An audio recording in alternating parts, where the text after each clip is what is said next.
Mohamed, na tuelekee katika maeneo ya Nyanza ambapo urithi wa kitamaduni wa jamii ya Luo ulisherehekewa kikamilifu kwenye tamasha ya Piny Luo ya mwaka 2025 iliyoandaliwa katika kaunti ya Migori. Ngoma na nyimbo za makundi na wasanii mashuhuri zilivutia vijana na wazee.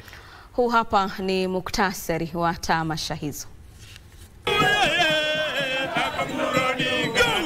Tamasha la Piny Luo mwaka 2025 iligusa hisia za wengi.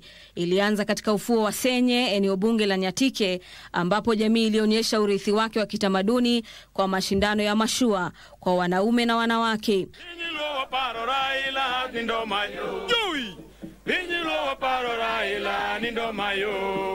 Pamoja na michezo ya kubeba vyungu, kuvuta kamba na kupigana.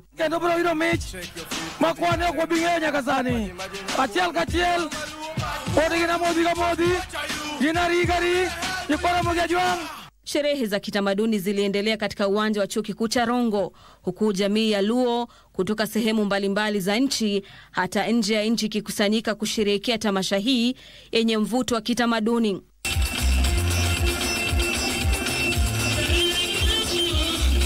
Rais William Ruto, mgeni rasmi katika sherehe hiyo, alijumuika na wacheza ngoma huku umati ukishangilia. Furaha iliongezeka wakati Rais Ruto alipotangaza ujenzi wa kituo cha kitamaduni katika kituo cha Thlimlit Ohinga ambacho kinahifadhi urithi wa jamii ya Waluo. We are very proud to be associated with you and we want to commend those who started this festival, and I want to assure you that the government of Kenya is always going to fund and to support this cultural event because it brings people together.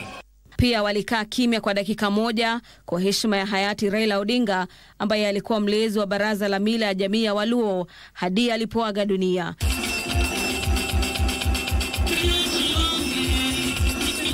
Sherehe hiyo ilikamilika kwa nyimbo za wasanii wa eneo la Nyanza.